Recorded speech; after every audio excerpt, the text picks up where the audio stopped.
going. What's up? Time for the nap. Episode 8? Episode something. Episode 8? I can't remember. I know you knew what it was before we started, and then you're like, it's the episode 8? after the last one.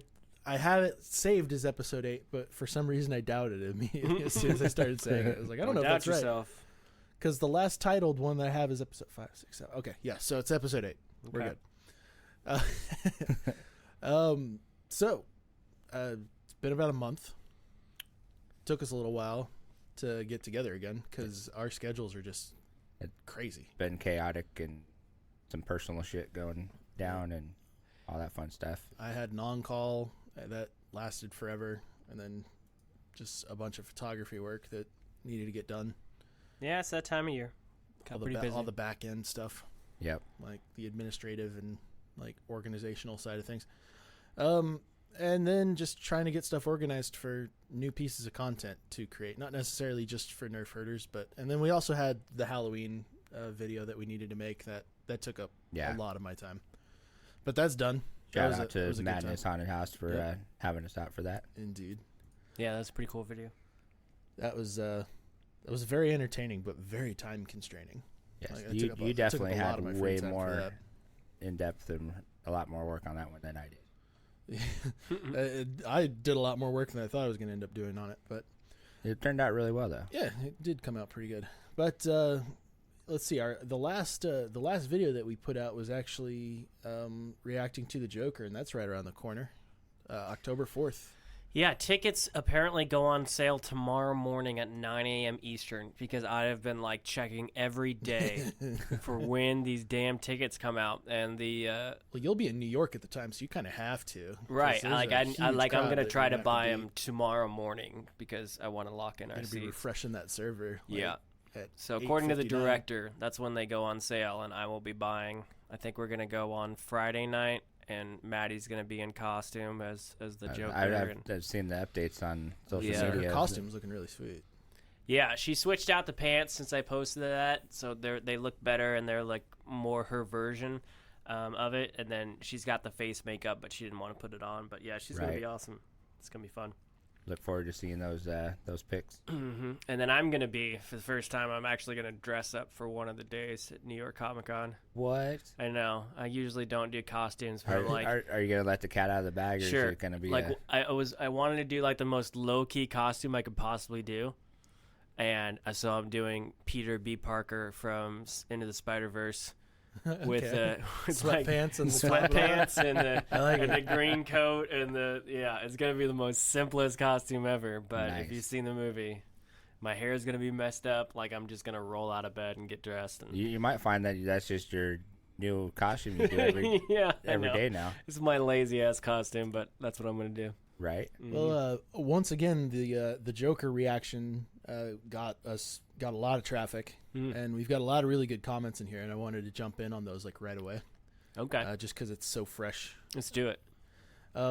So one of them that this is actually a top. It's a comment by It's OP. Notice how the character gets happier when the chaos starts. That's a Joker thing. It's also beautifully portrayed how his face lights up when he's closer and closer in becoming himself to finally live the life as Joker. You can already see an outstanding acting by Joaquin. Great trailer. Doesn't really reveal too much of a story, does it? I really enjoyed your reaction commentary, guys. Peace. Thank you. It's okay. I really hope it doesn't. Yeah. I've seen too many movies where it's just spoiled the heck out of it in the trailer, and I don't believe that's the case with this one, so we're hoping against it anyway. I don't know. I think the trailers have given us like the perfect taste of just how, like, I mean, the hype around the movie so far has been booming. Yeah. I mean, there's even video not long ago of Christian Bale who was like really, really excited to see. I mean, who wouldn't be? Yeah. Yeah, he was on the red carpet for Ford versus Ferrari or whatnot, and he was saying that he was excited to see it. Yeah, I mean, we all are. Can't beat Heath. It was like playing the Joker after Heath was a big role, but yeah. Sure. I would agree with that comment in that the deeper into the trailer and the more he's becoming Joker, the more confident he appears. And, he seems more sure of himself, and he's walking around a little more loose and everything, so he's coming into himself. There's that scene where he's Zazie Beetz opens up the door and he kisses her, and it was only like recently when I saw it this morning on the big screen that I realized he was in his Joker makeup when he kisses her. So it's like just like giving him all the confidence that he needs. So I'll have to go back and look at that. Yeah, I didn't see it like the first 5 times I watched that trailer, but I saw it today and I'm like, oh. It wouldn't be unusual for her to see him like that because she knows he's a clown already too. So yeah, I mean, unless well, she kind of had a look of shock on her face, so maybe like she recognizes him as the Joker but didn't know it was him, or maybe it's a dream sequence or what. But yeah, it was or maybe she was shocked in the fact that he actually had the cojones to kiss her. Sure. Or all of the above. Got another comment from Savage Cobalt M&Ms, which is an amazing name. It's a good name. It says, let me tell you one thing, that audience is dead. And I'm pretty sure that is referring, I'm hoping that that's referring to the audience at Pogo's or at the TV show spot that he gets right at the end. Oh, sure. And I can see Joker plotting something like that, where basically just all hell breaks loose. And audience is physically dead, not just dead as in not laughing. I was like, well, they could have just muted the audience out, but yeah, dead as in physically dead, sure. I can totally see him killing them off just out of revenge for how he got heckled. I just hope my level of expectation, or my expectation on the level of violence, is like superseded by the actual level of violence. I'm just begging for that. I know it's sadistic, but I really want that to happen. Munaki Eater. No disrespect to Heath's Joker, but nobody really talks about Jack's Joker. Maybe it was because I was a teenager when I saw it, but I think he was crazier and more violent than Heath's. Was he? I mean, I think given the time that the '89 Batman came out with Jack Nicholson, he was pretty violent with the whole scene with the acid and the museum and stuff like that, and just the poison gas, but not. It doesn't hold up to today.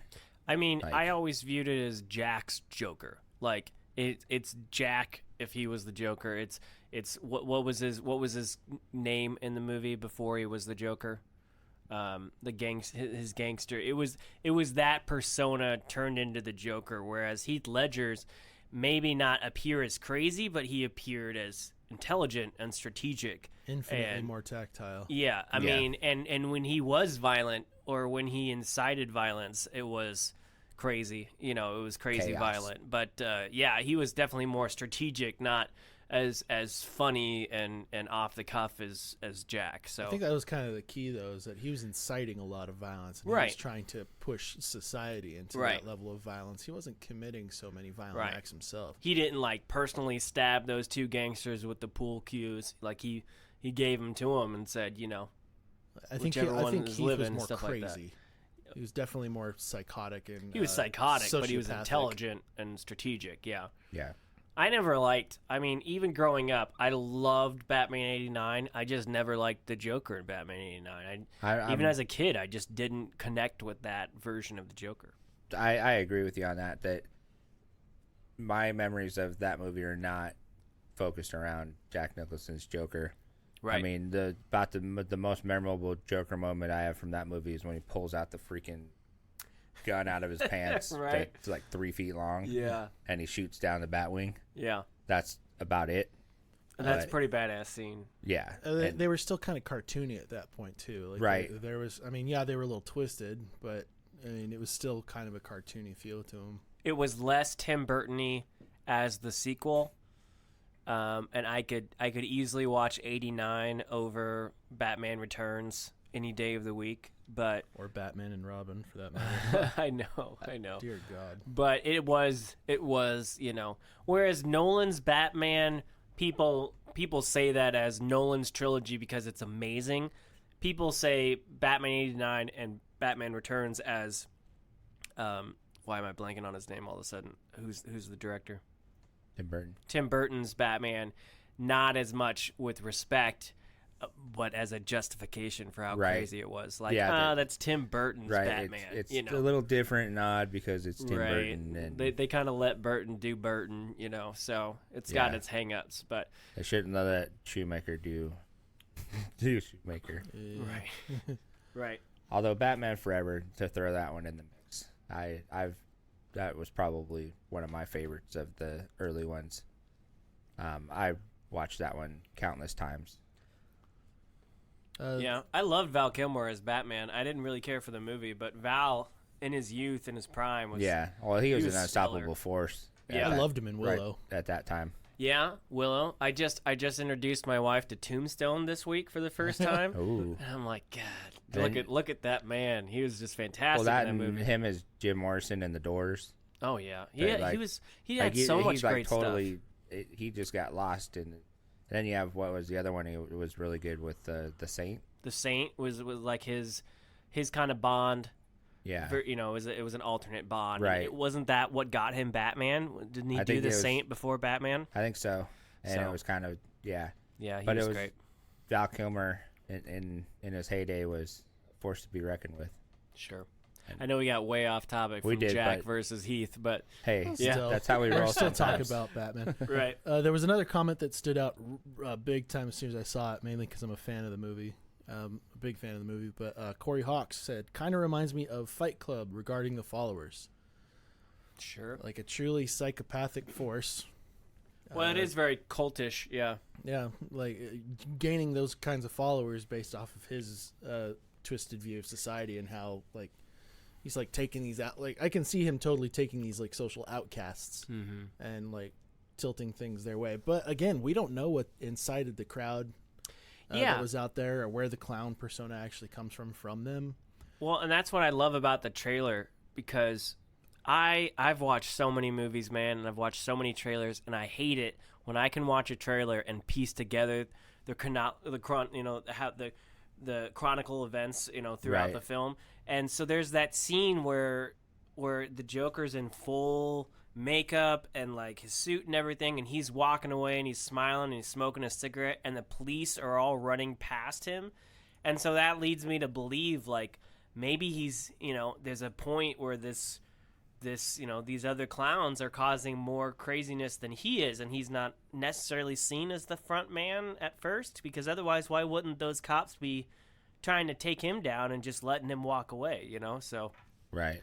I'm really wondering how it all unfolds, but I like that I wasn't able to piece all of it Yeah. together through the trailer. The trailer definitely leads to way more questions than answers. Mm-hmm. But, Well, I feel Joker as a whole, to go touch back to Heath's Joker, is that it's more of a mastermind to incite chaos and just sit back and watch and see what happens. Yeah. And that's kind of what I get from this one. Maybe not to that extent on a citywide level, but I think that, and it's hard to tell whether he's going to go if he's going to maintain as just Joker and his goons, or is he going to just go try to corrupt the whole city? Because I feel that to go back with Batman, Jack's Batman was Joker and his goons. To Heath's, that he was trying to get the whole city to just go into chaos. it was a much smaller operation there. Right. Yeah. Yeah. The Joker didn't really have sidekicks. He just had, like, people that did his bidding, and then he was trying to turn everybody rabid. Yeah. He was trying to ignite the flame. Right. Which is why I still love the theory around Heath Ledger's Joker being ex-special ops. Yeah. Oh, yeah. There's There's a lot of theory around that. The demolition expert that he seemed to be. Him talking about how it wasn't, like, people weren't freaked out by a truckload of soldiers being blown up. But if a mayor dies, everybody loses their minds. Mm-hmm. Just But his just subtle nods to strategy. that. Yep. Maybe even another version of how he got his scars, and yeah, that's good. It's a very good theory. I love stuff like that. I love little fan theories like that. Yeah. Well, Any other?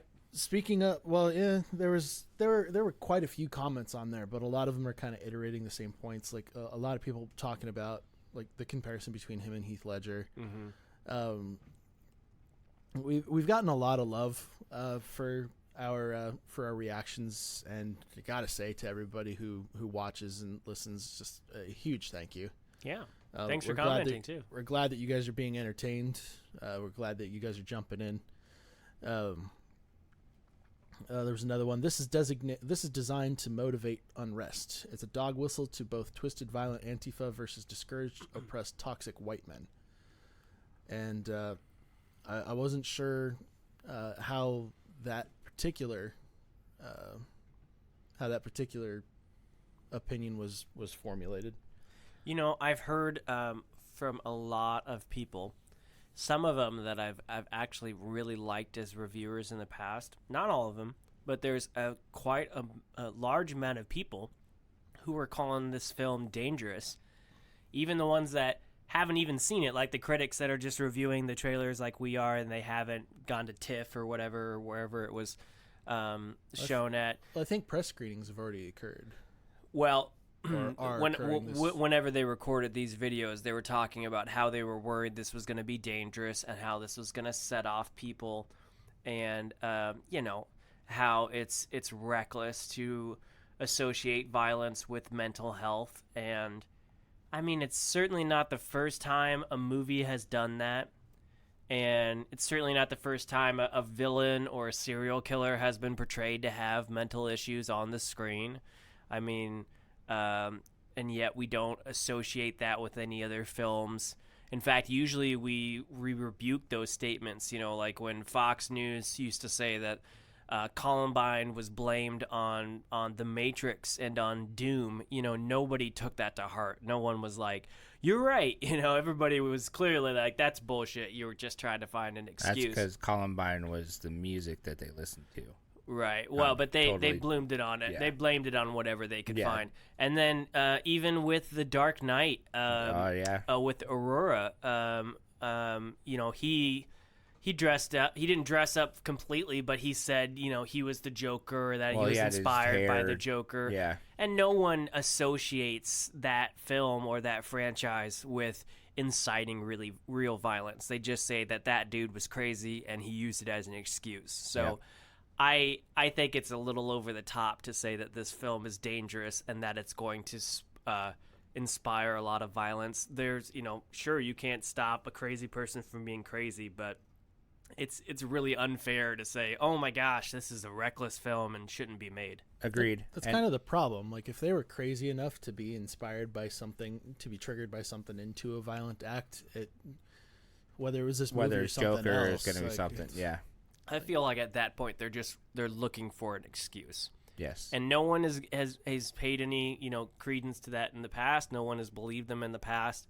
I think it'd be wrong to say that they would believe them in this case. I think it's just another excuse, and I really don't expect us to hear about a bunch of horrible murders on that weekend that the Joker comes out.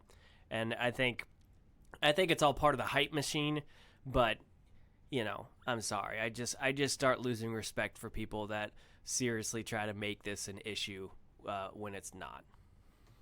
And I follow you on that. And I think that if we were to have a bunch of chaos happen around the opening of the movie, it was going to happen regardless.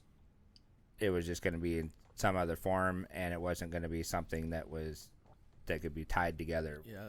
A movie like this makes an excellent scapegoat. Sure, but I mean, like look at all the horror movies that come out all the time. You don't see crazy amounts like Rob Zombie's 3 from Hell just came out. That's incredibly violent and sadistic, and yet you don't see a bunch of crazy people going around killing people. You didn't see anybody saying, "Don't go see this film because it's gonna make people go out and murder people." It's a film, it's fiction. There's always going to be someone that tries to take advantage of art and turn it into something nasty, but it's just, I couldn't believe, especially coming from some reviewers that I really had respect for in the past, I just couldn't believe that was a legit argument that they were trying to make weeks before the film came out, before they themselves even saw a press screening. Right. I was like, you're feeding into the fear that we already have so much of in the news and everything, and it's just yeah, And I they're thought it was pathetic. They're also getting away from movie reviews. And Right. attaching this to some sort of agenda. It's like, no. Yeah, like just get back to, stick with the trailer reviews and stop trying to go so deep with it when it's clearly the wrong direction. Right. Well, moving on from there. On that note. Yeah. Before things start to get dark. So we've got New York Comicon coming up. And Mr. Josh will be attending. Mm-hmm. Fucking fancy author over here. No, so I mean, Comic-Con is always looked forward to by our ilk because we know that generally that's when we start to get more juicy details about the entertainment that we want to partake in. Yeah. So before we jump too much into how you're involved with New York Comic-Con, what you're going to be doing out there, what big news do you think we might end up seeing out of there? Because there's been some rumors so far, but they're just that. They're speculation, they're rumors. Because, I mean, especially with Marvel and DC, they're really good at keeping caps on big announcements like this.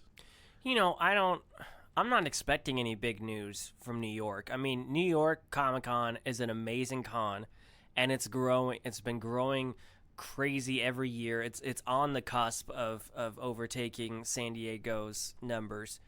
Just because they can fit more in the hall for one, and they're starting to have more satellite stuff, just like San Diego's been doing for years. So it's a big con, but it is not.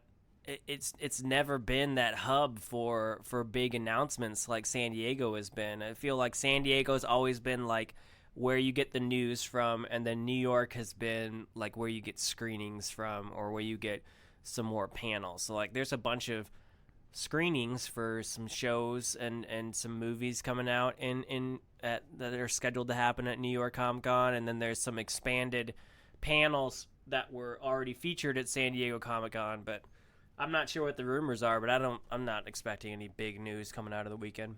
I mean, I'm hoping for some trailers or some teasers. Yeah.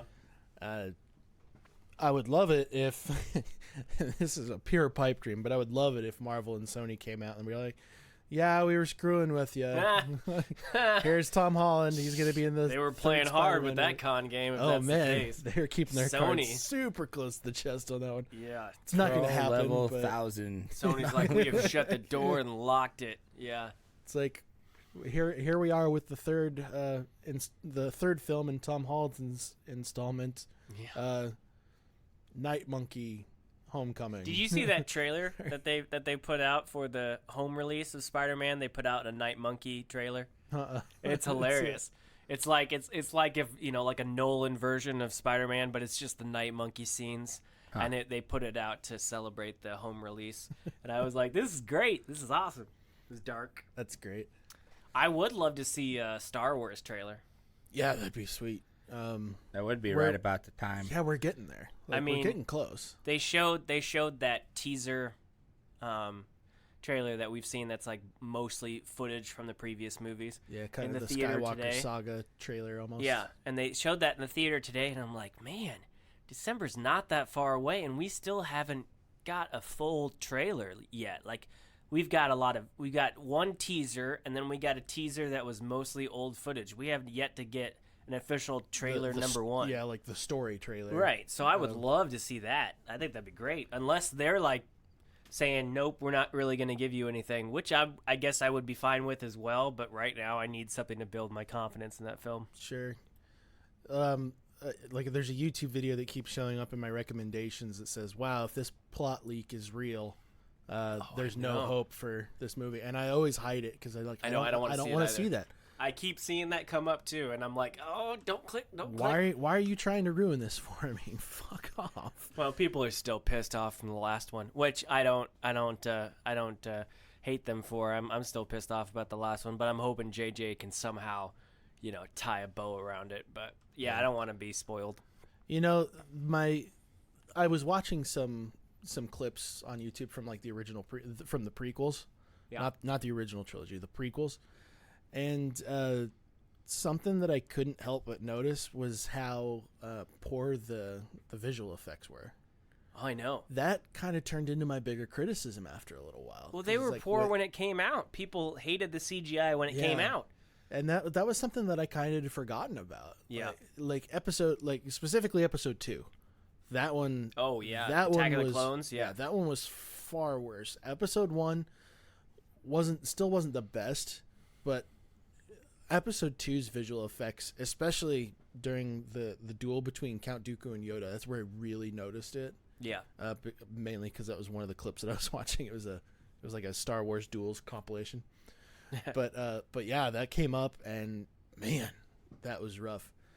And honestly, like, the movies back in those days, like, I mean, we knew what Skywalker sound and what Lucasfilm were capable of pulling off. I don't know why I said Skywalker sound there, involved in the visual effects, but right. But Well, we know what they were capable of back in those times, so it's kind of like, it was kind of surprising to see how rough that stuff came out. Sure, but back like when Phantom Menace first came out, there were still not a lot of films with that much CGI. With that much CGI, environments and characters and stuff like that. Sure. And they, instead of pulling it back a bit, they just went full on CGI. You had CGI aliens, you had CGI robots, you had land battles, you had undersea, creatures, you had all the stuff up in space. And when you just topple all of that on top of each other, back then, yeah, it was bound to fail. It's, when you take away so much of the practical stuff, then there's just nothing. It's just, it might look good on day one, but a week later it's going to look bad, certainly 20 years later. So, yeah, I'm not surprised. I really derailed that. Especially when practical is what got you there. I think that was my favorite part of Rogue One, is that they were combining miniatures with VFX. Yeah. And everything came out looking super tasty. Yes.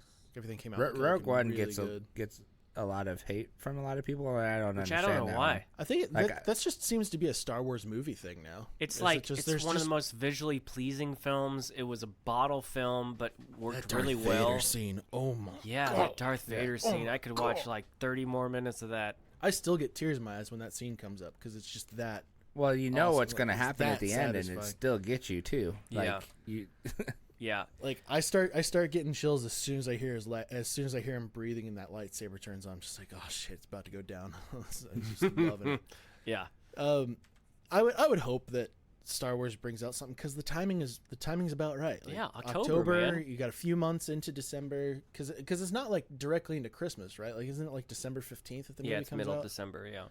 So I mean, we're not terribly far away. I mean, that might still be a little early for them to announce a story trailer, but again, not really.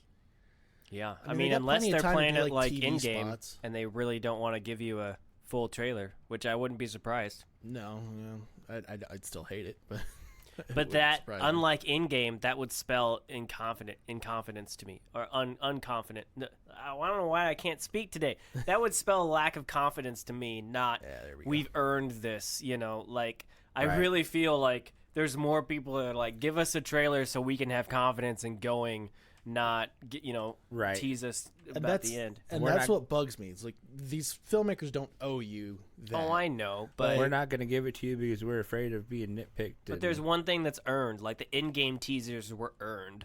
There was so many people that were begging for that film already, and there's a lot of Star Wars fans, whether or not you agree with them, that were burned by the last film, and that's why they had to bring JJ back, and JJ has been very tight-lipped about it, and he's been very respectful about it, but he's let a couple things slip that, make you feel like they did bring him in to clear things up. Do you think we'll see more from JJ about his Spider-Man series that he's been doing for comic books? Oh, with his son? With his son. I'm waiting for my Marvel Unlimited to... I got to wait 6 months before I can read that, so I'm trying to avoid looking at any of it. But that's an announcement I could see us getting with, they just announced that he signed that big deal. He signed that big picture deal. Was that with WB or with Sony? JJ just signed this big picture deal with some studio. I did not catch that. I think it was with WB or Paramount. I know he had something going with Apple. No, it wasn't with Apple, but I think he him told and Apple Bad Robot did this big this big deal with somebody, and I would love to see some of those movies announced. I don't know. I'm strictly talking about his Spider-Man series that he was writing with his son. Is he supposed to make an appearance at New York? I don't know. That'd be cool. Like again, I try and avoid too much news and detail. He just signed a Bad Robot Productions signed a huge deal with Warner Media. It's worth a $250 million deal. So I would love for an announcement out of New York Comicon about like maybe what the first picture project is with that. That'd be cool. I mean, we're talking Warner Bros, so we're talking DC. You think? Well, there was like a teaser. It was Maybe clickbait about should he do the next Justice League, and I was like, maybe, I don't know. That's kind of his thing, is reviving things that have crashed and burned. Right. Yeah. like honestly, I would be okay with a JJ Justice League. I would like to see Justice League done better. I'm not gonna say done well, because the Justice League movie was not awful. It wasn't great. Wasn't a great movie. It was a It could have been worse. Yes, it could have absolutely been worse. I think that the Justice League movie would have hit a little harder if we had known these characters beforehand. Yeah, that's the thing. They were rushing to that. Yeah, they were wanted to rushing. get the big team up movie of 20 whatever that And year that came out. I think DC's finally realized that it's just not worth chasing that fox of Marvel is just so far. They've done so much. You are way past the point of catching up with them. So just take your time, man. Yeah. Right. Just make good movies. Don't make it be about fan service. Make it be about good movies. If you make quality content, people will show. Yeah, 100%. Sure. And do it at your own pace, and don't try to compete with, like you said, with Marvel and stuff like that. Nope. And really and here I go again with DC Universe, the Titans season 2. There you go again. It's already going. Yeah, I haven't And- seen any of it yet. Have you?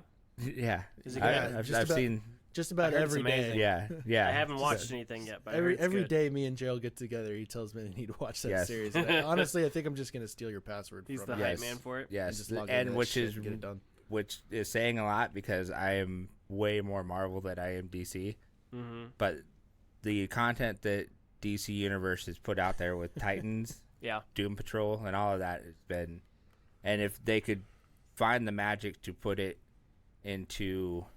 onto the screen, the big screen, then that would be great, because DC right now is kicking Marvel's ass when it comes to the small screen. And I'm sure that's about to change with the whole Disney Plus. However, Maybe.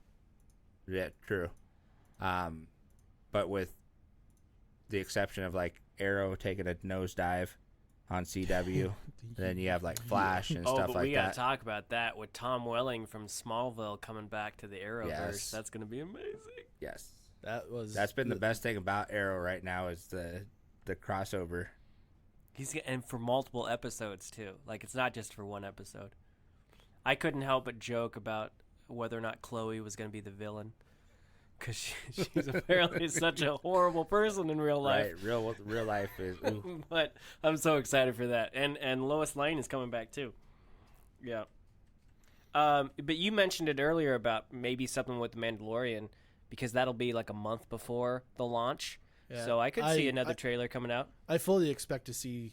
I actually don't expect them to do another trailer. I almost expect them to do like the first 5 minutes of episode 1. Oh yeah, or a a first section peek. of the first episode, just like an exclusive look that they released to like New York's equivalent to Hall H, Yeah. and eventually that just they load that up onto the internet like on Monday. Do you think we'll get like the first clip with the voice of the Mandalorian, since we still don't know what it sounds like? I kind of hope not, honestly. That's like the one thing they've been holding out. I think that would be really cool if they. He's kinda gonna talk kept that like under this. wraps. We're like, what? I mean, I don't want it to be. I don't want it to be something where he just doesn't talk. Yes. That would ruin the premise for me completely. Actually, would. is if that character does not have vocal lines, and is just completely out of it. But honestly, I gotta say that it's getting mentioned all the time that people are thinking that the Mandalorian is Boba Fett, and I gotta say, like, it's kind of harder. It's kind of hard not to hope for that. Oh, I've been hoping for that since day one. I think what's his face, the director, of Lion King and all that. I think they've been trying way too hard to try to push us in the other direction. Like, I mean, who doesn't want that? Who doesn't want to be like, no, Boba Fett didn't go out like a bitch in that pit in the desert. Yeah. This is the real story. Like, he crawled his ass out of there, and he's still a badass somewhere. So yeah, I pray every day that that's the case. I really prefer that over another person. Like, did you see that clip with Patton Oswalt?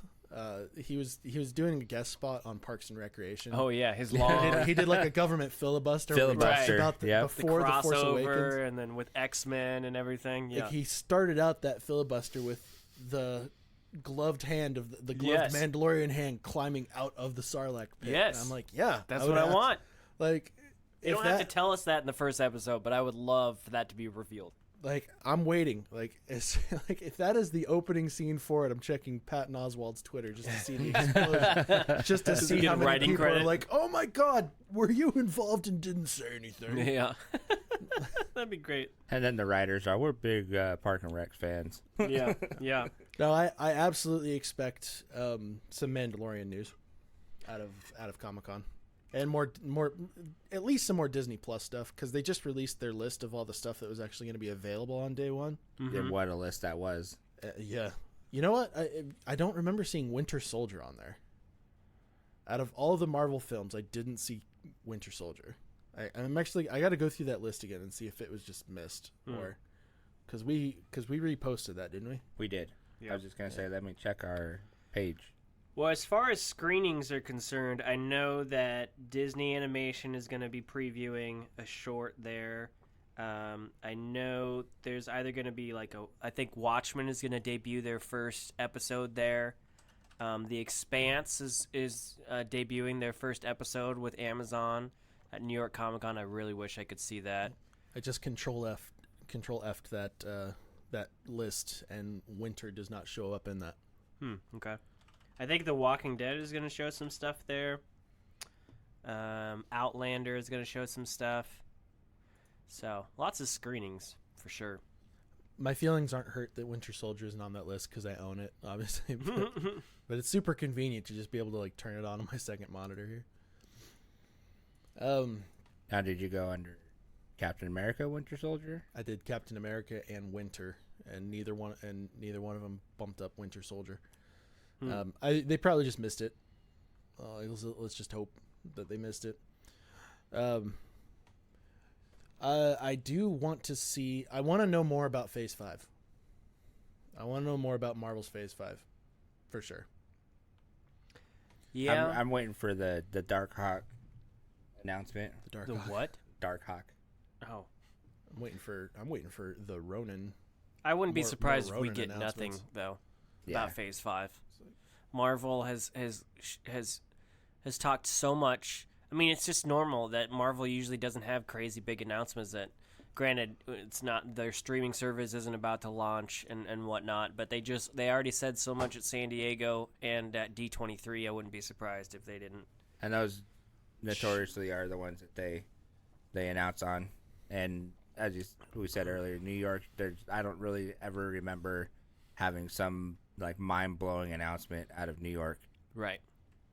I think they're going to be talking about Batman Beyond a bit because that Blu-ray release comes out in October, which is exciting. So I'm sure there'll be a Batman Beyond panel. I think they're talking more about Star Trek Picard. They're going to have a panel there, which I'm really excited about. Right, which I think it's going to be along those lines of stuff that we're already aware of and just giving us a little extra. I would love to see a new Picard trailer or footage. I think that's because it comes out in January or February, so we're due for another trailer, I think. Yeah.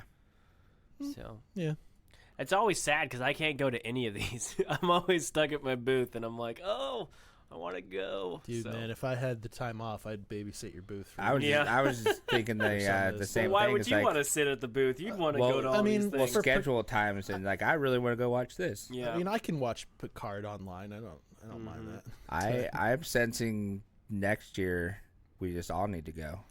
Yeah, I mean, if And we we'll could, all cover your booth, There and you then go. we'll There you go. all right, you take it this time to this time. no, we'll have somebody who doesn't care, Yeah. and we'll just stick them in front of the booth and be like, here you go, you can watch this stuff, sell books. Oh, Castle Rock season 2 is going to screen their first episode at New York Comicon for those that were big Castle Rock fans. I was not. My wife was. I thought it was just like. Did you see Castle Rock? Did you, Seth? I won't spoil it, but it just felt like it didn't feel like as its own series. It was just like Stephen King Easter egg the show, and not a lot of substance. It sounds familiar. Is that the? That's not the series where like the Nazis won the war. No, that's No, that's Man in the Man High in the High- Castle. yeah. Castle Rock had the guy that played it, the actor that plays it, and he what's his face? What the current it? The current it. Oh God, it's on the tip of my tongue. He's one of that family of gorgeous blonde-haired actors. Sven. No. Skarsgård. Skarsgård, yeah. So Skarsgård Something plays Skarsgård. some dude that shows up in an abandoned prison, and this guy takes care of him, and it's in a town called Castle Rock. So, yeah, but it was board. like Stephen King Easter egg, this show. But I usually try to I watch Sci-Fi Wire, or I keep on with their like social accounts, and they're always like the main coverage for New York Comic Con. So they I usually get all my information through them. And then I find out that they went by my booth when apparently I wasn't paying attention. Ah, 'Cause they featured my booth on their blog last year of best indie toys at New York Comic Con. So they didn't mention my books at all, but they mentioned my little monsters that were right next to my books. nice. And I was like, oh, that's cool. I was in the top 5 indie little toys at New York Comic Con. Dang. Thanks, Sci-Fi Wire. Speaking of the books, why don't you go over the new one? Because you're debuting. You're debuting a new book at this I am. at this event. Yeah, and It hasn't been out already. No. 'Kay. And I just got my copy today. It's called The Halcyon Garden, and I did not think I was going to get it done. That's part of the reason why I haven't been around and why we haven't done a podcast in a while, because I was just trying to get this done, and I was going through some stuff over the last 2 months and really lacking motivation, and I usually try to finish a book by the end of the summer so that I can debut it at New York Comic Con, and I don't like going there without something new in hand. And so yeah, it's done, and it's debuting there. It's a fantasy book. I mentioned it before. It's the rewrite of the first book that I wrote back in high school. It was called Guarding Heaven's Gates at the time, and it had my name in it as the Right. main character, and it had my girlfriend's name as the romantic interest in the book, and Girlfriend at the time. at the time, yeah, not current wife, and not current friend either. And yeah, I always loved that story, but I hated the book, and it was also like written in first person, and it was written when I was like a sophomore in high school, and it was just terrible, and I had ambitions, but it was just bad. So I've always wanted to rewrite it, and it's not just it's in third person, and there's different names, but it's not a page-for-page rewrite. It's got a lot of stuff added in, a lot of stuff taken out, and I really feel like it's a different book. You might, if you've ever read the first one, you might recognize themes, but it's got a new name. It's called The Halcyon Garden, and technically this is the 15th year anniversary of the first book, so it's the 15th year revised edition of Guarding Heaven's Gates, and yeah, can't wait to bring it out there. 15th year revised. I like it. Yeah. It's a super anniversary. Mm-hmm. So I ordered a box and shipped it out to New York, and should be fun. Of course, I'll have all the other books out there too, and maybe some monsters and whatever else I can fit on the tiny ass table I get. But Right. yeah, so should be fun. Can't wait. Now, do they give you a lot of room in those booths? No.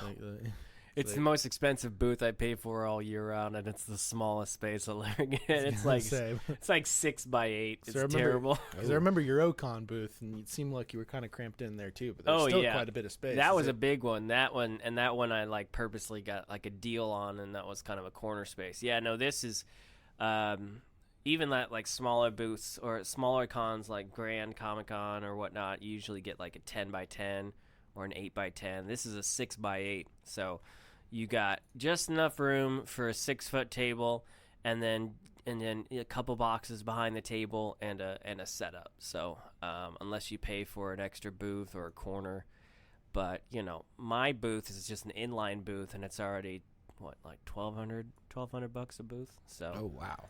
yeah, damn. yep. And that's the cheapest booth there.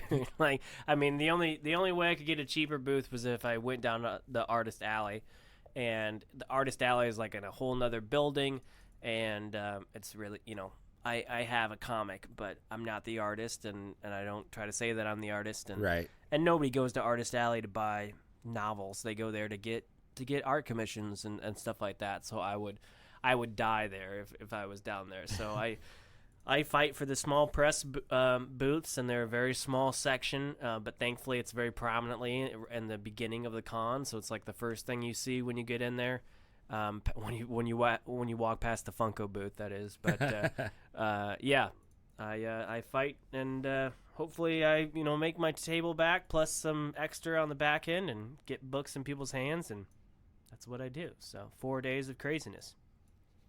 I mean, it sounds fun. And this year you get to watch Joker while you're out there. Mm-hmm.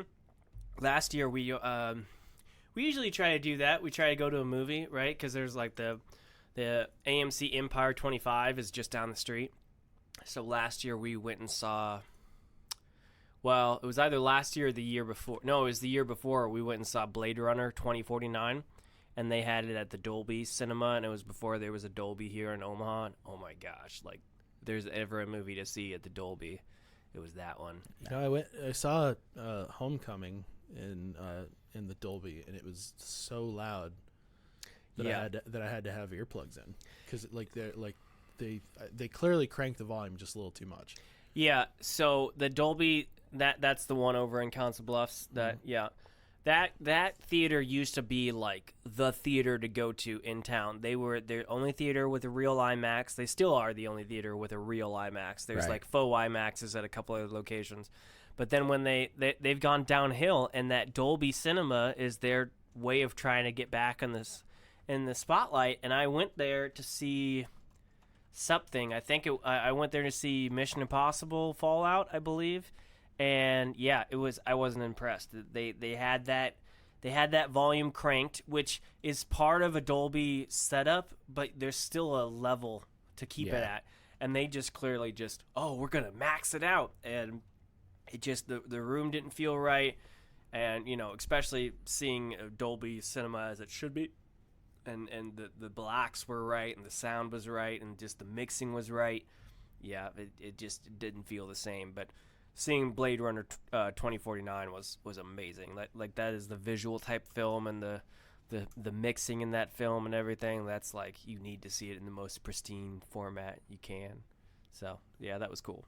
There's a lot of films that I can think of that I kind of want to go back and see. I would love to see Jaws on the big screen. In a scenario like that, just because the sound design was such a big part of that movie. Like the classic score of Jaws was such a big part of that movie. The original Star Wars films would be great. Yeah, to see in that without the digital enhancements. Right. Yes. Right. The actual the original theatrical releases, the VHS just upscaled version. for their visuals were just upscaled. Right. The remasters, but none of this. Like, God, in A New Hope, it was like with a scene where Han Solo is talking to Greedo, and in his lines that he goes through where he's talking about Java. Do you think I had a choice? Yeah. Like I don't have it with me right now. Like he repeats that line to Jabba. Like it's almost the exact same conversation, just with Jabba. Yeah. Like, why'd you put this in here? Now, see, of all the things that they did for the specialized editions, that one was like the cool. Like I didn't hate that one the most. I thought it was ambitious that they filmed it back then, knowing they didn't have the technology and knowing that they would bring it, because they filmed it with some dude in like a fur coat, and he was big and he was chubby and he was just walking alongside Harrison Ford.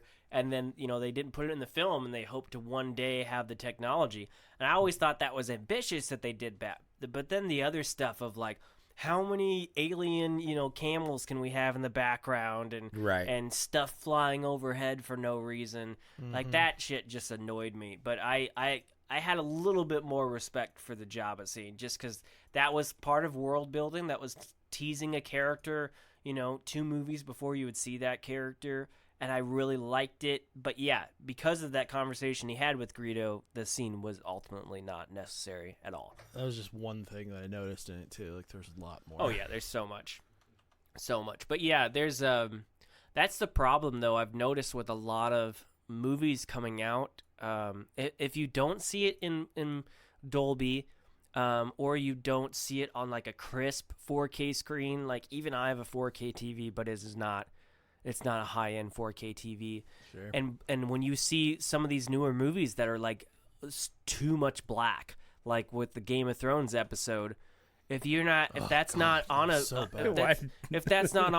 Dolby screen where they got those true blacks, then it's just like, it's terrible. So I saw Blade Runner 2049 on a Dolby Cinema for the first time, and then I went out here to one of these other theaters with a projector that's like 15 years old, and it was just grayed out like crazy. And I was just like, oh, I can't stand this. This is an amazing movie, but I'm not seeing it as it was intended full to of see. potential. But then at the same time, maybe they shouldn't be doing that in so many movies when they know that the majority of people aren't going to go to a Dolby to see it. Right. Like IMAX, there's the IMAX version, but then there's the regular version. Right. And they're not doing a Dolby version, and then you just got these movies that are coming out, whether it's on a big screen or on a home TV that's just grayed out, and there's nothing most people can do about it. But yeah, that's my pitch for my Dolby. blacked out rant.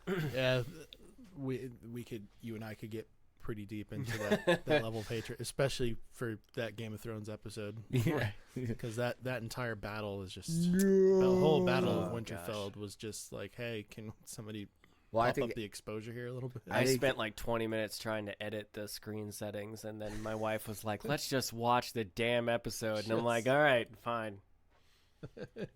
Yeah, I think majority of the people, even people who aren't into that kind of hardcore into visuals and stuff like that, were like, what the hell?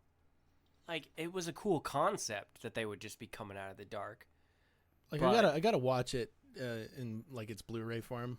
Like, I almost feel like that because I watched it digitally streamed, so I mean, yeah, and that was gonna be bad enough as it was. Sure, but I mean, like maybe when the higher quality actually comes out, because I mean, I don't have 4K capability right now. Mm-hmm. I haven't felt the need to upgrade to that just yet, because Yep. I mean, I am kind of a screen junkie, but like I'm spending all my money on camera equipment. Yeah, getting a 4K TV and all that to replace my projector with a 4K projector would be insane.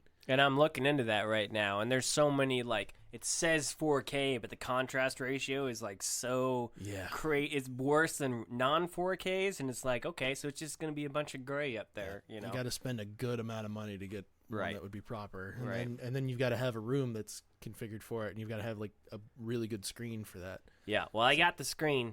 I'm here crossing my fingers for Black Friday for some good 4K projector sales. Gerald, what do you got going on lately? Recently I've been having to deal with some personal stuff. Yeah, but as far as I've been Imaginarium, you've been going crazy over there. Right. I recently started Imaginarium about 2 months ago.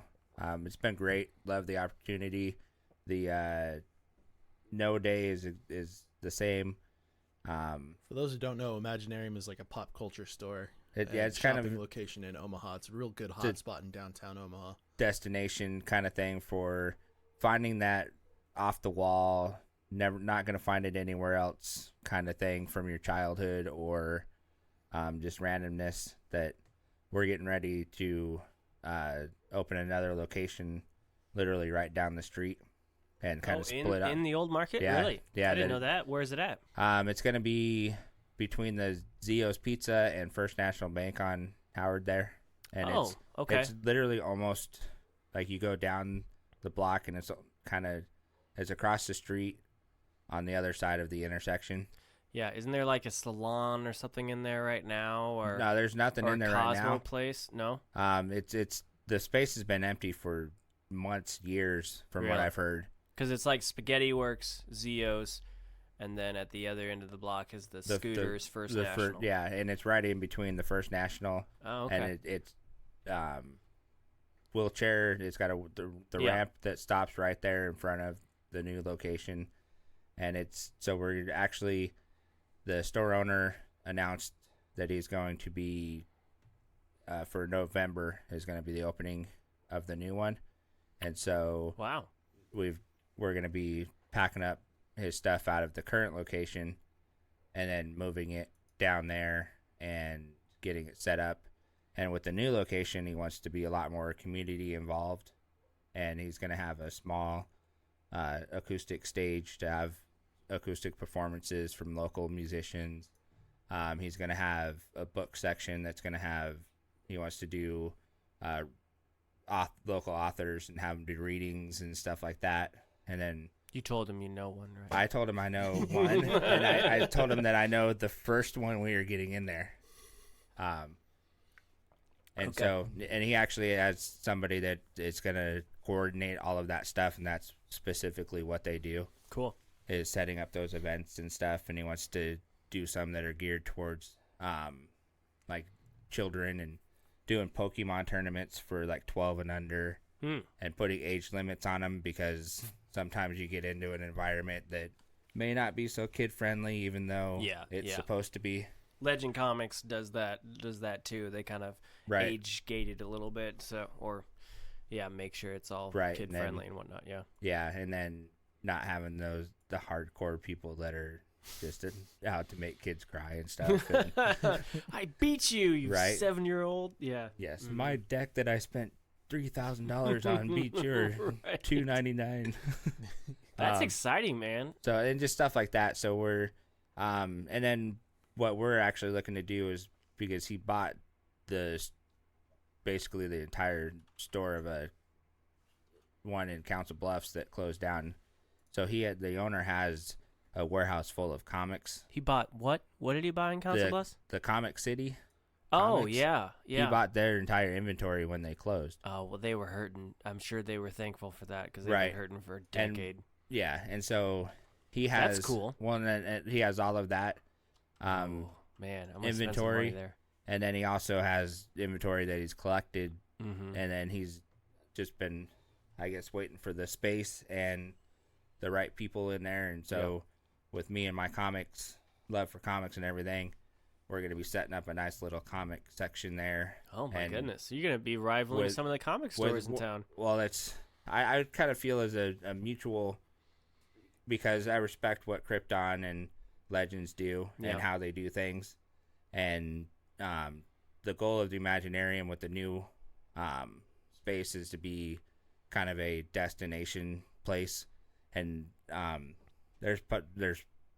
he's even talked about having a tattoo artist in one of the vendor booths, and a local coffee shop providing coffee and stuff. He's got some dreams, man. I'm having a hard time visualizing this. Right, visualizing it's one of those, how big is this compared to the current one? Oh, it's huge. There's isn't there like multiple floors? No, it's all going to be one level. It's all one level. Okay. And is it as but deep? There's multiple floors in the other one, isn't there? There's two floors in the other one. Yeah. And with the new one, there's 8 vendor spaces that are 16 feet by 16 feet. Oh, wow. And then that's not huge. even... You got people like lined up to fill those? Yeah, he's got people lined up. Wow. And then he wants to put make a big register thing in the middle of the store. And then he's even talking about having the employees have their own tablets that we can roam and ring people up on location, as opposed to having everybody go to the That's counter. a really simple POS system to get set up too. It'd be really convenient for Yeah. an area that big. Right, and then it's one of those that, like, if the final product of the store turns out half as good as what James, the store owner, has for it, it's gonna blow people's minds. Sounds amazing. Yeah, he's got some ambitions, man. This is awesome. And that's the thing is, like, he's I've sat and talked to him numerous times about this and everything, and we've been talking about what he wants to incorporate and how he wants to go about it, and that was part of why I got hired on, was to help get it set up, and then I'm gonna take over the comic portion of it. Neat. And I want to get to the point where we do not only just the back issues, but we do the current Wednesday comics, and have people be able to do their pull lists and stuff like that, because in the downtown area there's not a spot to do comics. You got to go truck to Legends and Krypton. Yeah, you're right. It's not terrible, but yeah. If you're mostly downtown, right. And then but yeah, so then just doing that, and then photographing. Photographed a couple bands recently, a couple shows. Say the spotlight stuff you've been hitting up Stair Cove an awful lot too. Yeah, and getting caught up on uploading a bunch of stuff that needed to be uploaded, and just getting on that a little bit, and then got a couple things coming up show wise that hoping to get approved for, and just kind of doing that kind of thing, and so just kind of letting things settle with working at a retail place where I hadn't I call it real job there. It wasn't just going by photography. Like you joined actually having to work for somebody and have a set schedule and all that was back in 2009, I think, like something like that. Like, oh man, yeah, you and maybe like 2011. Yeah. But yeah, so it's been a minute, and so it's I found a good home with the Imaginarium. Sounds like it, man. I've been able to network. Yeah. And you're meeting celebrities left and right. Jeez, so jealous of you. Yeah. Well, and then there's there's a lot of non-mainstream bands that go through as well that are on tour, and so like for me being a concert photographer, like 9 out of 10 times I can pull them out. Yeah. And which is cool. Yeah, which it surprises them, and like there's been a couple that have walked in and they're like, "Oh, what band are you in?" And they're like, "What? How do you know?" Yeah, how do you know? And then like there was one that was like, "Well, you've got your VIP lanyard hanging off your hip with your keys," but but it's one of those. Or like the guy who does the lights for Earth, Wind, and Fire. Yeah, was one of the guys, and just stuff like that. So that's cool. It's everybody loves their comics and pop culture and merch. Yeah, I've been going to that shop for years. Like, I mean, since I was young, I've loved that shop, and I never knew it was such like an icon down there that it was pulling these people in. So that's so cool that it is. And the other thing that gets me is that like Omaha is big for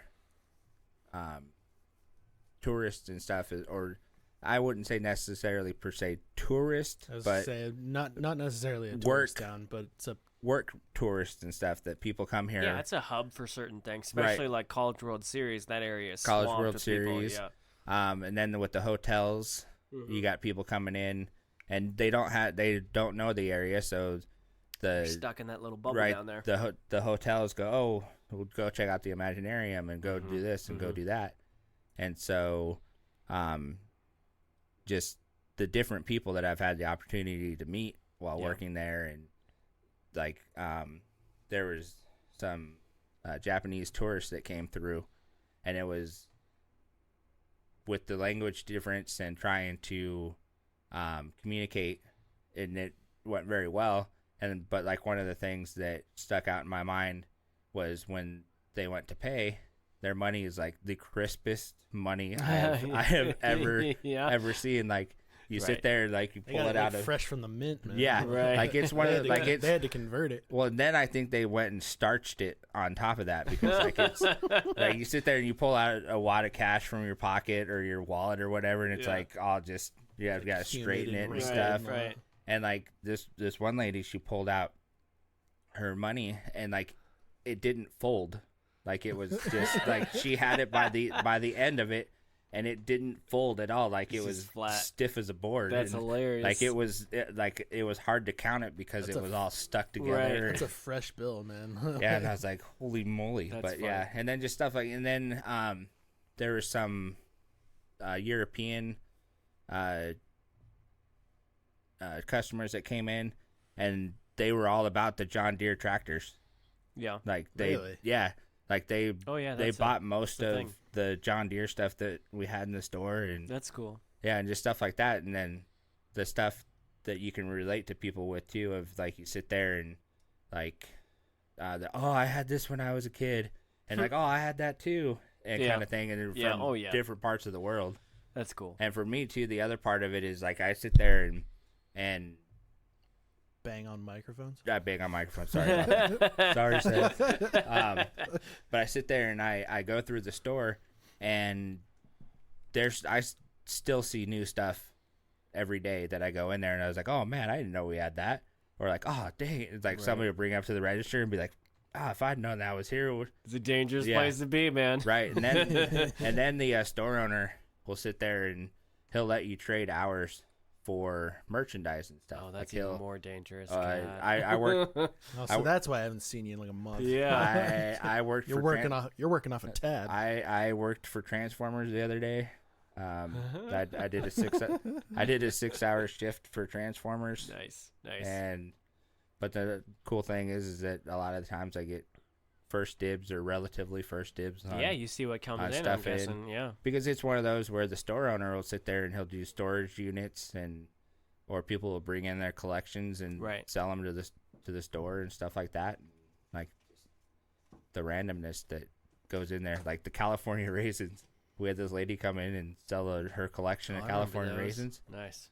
and it was like there's stuff in there because I remember as a kid, but at the same time, it's like this lady had like 6 sunshades, and like she had this pennant from the Ice Capades. I didn't know the California raisins did an Ice Capade, but this thing was like in such good condition. It's like almost she bought it and then put it between 2 pieces of cardboard and Wow. put it in her collection. Wow. And then she like had all the little raisins. Yeah. She had a newspaper that had a headline about the raisins, and like just, and then she had like postcards that she had individually baggied them, and like it was impressive to go through Yeah. the collection and stuff like that. But Wow.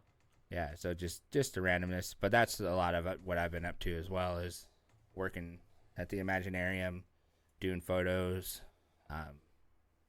and all that fun stuff. I got excited. I thought I saw you at a concert on Thursday night, but it wasn't you. My wife bought me for my birthday week. She got me tickets to go see the Midnight at the Waiting Room. I was almost there. I almost went there. It was an amazing show. I love that it's a synth band, and it was so impressive. And they had a live saxophone player that just like, he killed it for like an hour, like 2 hours. It was Yeah. amazing. But I saw some guy with a big old rig, taking pictures, and he was so deep into the crowd. I'm like, oh, is that who I think it is? And then by the time he got near me, I was like, no, it's not. But I was sad. Yeah. It was a great concert, so I was so happy. That was a great birthday present. It's really easy to hide behind a beard and a hat when Well, you he have a was- camera against your face. Like, Yeah. Yeah. people have mistaken me for Gerald before when my Yeah. beard's like super heavy. It's like, no, it's not even close. Yeah. Right. Well, it's funny. I've got a full on red beard. Yeah. It's not Mhm. categorical of Gerald's. Right. And mine photography is work. salt and pepper with a lot more salt, I guess. Yeah, mine's salt and paprika here before Too Terrible. Well, too bad you weren't there because that was an amazing Yeah. show. I was impressed. But it's one of those where, like, I jokingly tell people I have a generic face, even with the beard, because I Well, like, if you ask almost all of my anybody life- who's not American, they'd probably tell you, yeah, you do. well, even with the store owner of Imaginarium, who he he has most of the time has a mohawk, and his beard he doesn't have the mustache. He just has the lower beard, and it's not nearly as long. But I've had people come in and have full blown conversations with me, and then be like, "Yeah, James, don't you remember?" And I'm like, "I'm not James." And they're like, "Oh, just wasted all this time." Or then I always get "You look just like my cousin's uncle's friend's aunt who babysat him in high school," or something like. And I got that even before I had the beard, and it was just one of those where I've always gotten that, and even I thought, okay, well, maybe with the beard I won't get as much, but now it still happens. I had a friend who made a joke that we all look kind of the same, or we all look like we could be related. I just kind of joked back with him. I was like, yeah, me and Josh are brothers, and Gerald's our dad. Yeah. Yeah. Sometimes I but feel. if we all shaved, then we would look. I think Oh, we'd look man. pretty. Oh my God, we'd look terrifying. Ooh. Like that should be an episode where we all just like shave Gerald on came to camera. Gerald came to the studio one time, and he had gone from his super long beard down to like a 4. Yeah. And I swear, man, it really freaked me out. Like, I had no idea who had just walked in at first. Yeah. It really creeped me out. At one of my last jobs, they hired me with a full beard, and then like a month in, they had like the Christmas party, and it was at like the CEO's house. You had to get cleaned up. So I did, and I could have just got it. I could just got it shaped because I can get it shaped pretty nicely.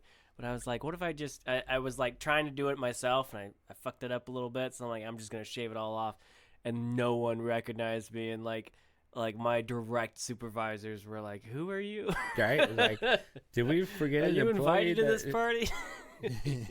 Well, it's like with my beard, I've shaved once in the last 8 years, I think. Yes, I your think kid it's- would not even recognize you. Yeah, and it was that's one the of those. main reason I want to do this because that's good. That would be crazy. Yeah, and it's one of those where, when I did shave it, I thought about doing that because it was even burlier than it, because at that point I had not trimmed or done anything with it.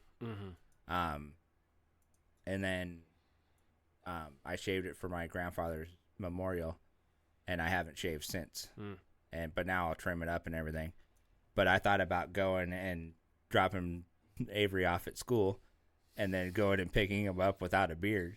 Who would get in the car, man? Yeah, he'd This stranger looks danger, like our car. stranger danger. Yeah. And so, so what I did was when I did shave it, I had him in with me and let him trim it down a little bit. Then that way he was part of the transformation. right, he knew what was going on and everything, because it's like I really don't think he can remember a time.